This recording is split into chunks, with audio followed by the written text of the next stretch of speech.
مطرف بن شخیر بیان کیا کرتے تھے، من صفا عمل صفا لسانہ، جس کا عمل پاکیزہ ہوگا اس کی زبان خود بخود پاکیزہ ہوگی، ومن خلط خلط له، جس کے عمل خلط بلط ہو گیا اس کی زبان بھی پاکیزگی والی نہیں رہی۔ اور یہ بات یاد رہنی چاہیے کہ اگر انسان زبان کی حفاظت کرتا ہے تو 4000 گناہوں سے بچ جاتا ہے، جیسا کہ اکثر ابن الصیفی بیان کرتے ہیں۔ کون سے گناہ بڑے بڑے انسان زبان سے کرتا ہے؟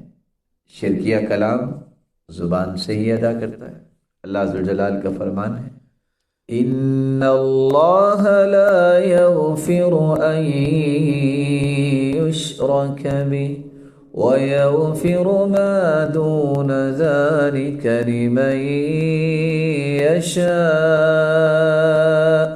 وَمَن يُشْرِكْ بِاللَّهِ فَقَدِ افْتَرَىٰ إِثْمًا عَظِيمًا۔ اللہ تعالیٰ شرک کو معاف نہیں کریں گے۔ تو شرکیہ کلام، شرکیہ گفتگو زبان سے انسان کرتا ہے۔ خرافات اور بدعات کی باتیں بھی زبان سے ہی کرتا ہے۔ ان اللہ احتجر التوبہ عن کل صاحب بدعہ، صحیح الجامع 1699، سلسلہ صحیحہ 1620۔ اللہ عز و جلال نے ہر بدعت سے توبہ کو پردے میں رکھا ہے، اس کی توبہ قبول نہیں جب تک وہ بدعت چھوڑ نہیں دیتا۔ کفر کے فتوے بھی انسان زبان سے لگاتا ہے۔ صحیح بخاری کی روایت ہے 6104، صحیح مسلم 60۔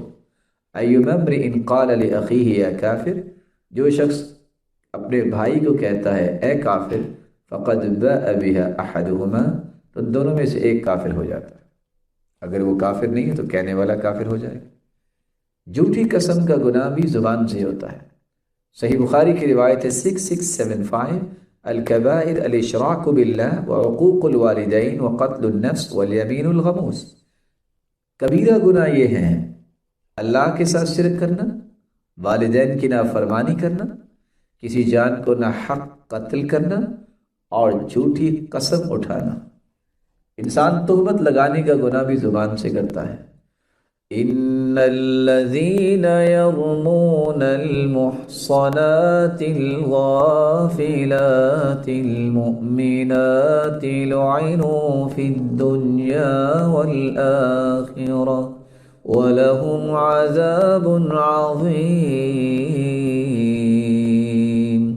جو لوگ پاک دامن بھولی والی مومنہ عورتوں پہ تہمت لگاتے ہیں ان پر دنیا اور آخرت میں لعنت کی گئی ہے، ان کے لیے بہت بڑا عذاب ہے۔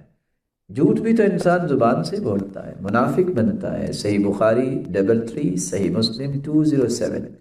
آیت المنافق ثلاث، اذا حدث کذب واذا وعد اخلف واذا اؤتمن خان۔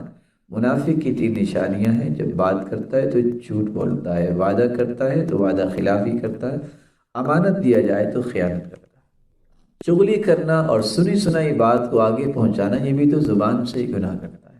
رسول اکرم صلی اللہ علیہ وآلہ وسلم نے فرمایا تھا، لا يدخل الجنة نمام، چغل خور جنت میں داخل نہیں ہوگا۔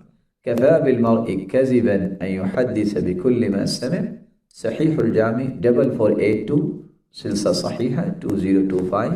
کسی آدمی کے جھوٹا ہونے کے لیے اتنا ہی کافی ہے کہ وہ سنی سنائی بات کرتے۔ غیبت کا گناہ بھی تو انسان زبان سے کرتا ہے۔ آپ صلی اللہ علیہ وسلم نے فرمایا تھا، ذکرک اخاک بما یکرہ، ایسی بات اپنے بھائی کے متعلق کہنا جسے وہ ناپسند کرے، یہ غیبت۔ صحیح الجامع 86۔ لعنت بھی کرتا ہے تو زبان سے کرتا ہے، لیس المؤمن بالطعان ولا اللعان ولا الفاحش البذی، صحیح الجامع 538۔ مومن لعن طعن کرنے والا، فحش گوئی کرنے والا، بد زبانی اور زبان درازی کرنے والا نہیں ہوتا۔ گالی بھی دیتا ہے تو زبان سے ہی دیتا ہے۔ من سب اصحابی فعلیہ لعنت اللہ والملائکۃ والناس اجمعین، صحیح الجامع 6285، سلسلہ صحیحہ 324۔ جس شخص نے میرے صحابہ کو گالی دی اس پر اللہ تعالیٰ، فرشتوں اور پوری کائنات کی لعنت ہے۔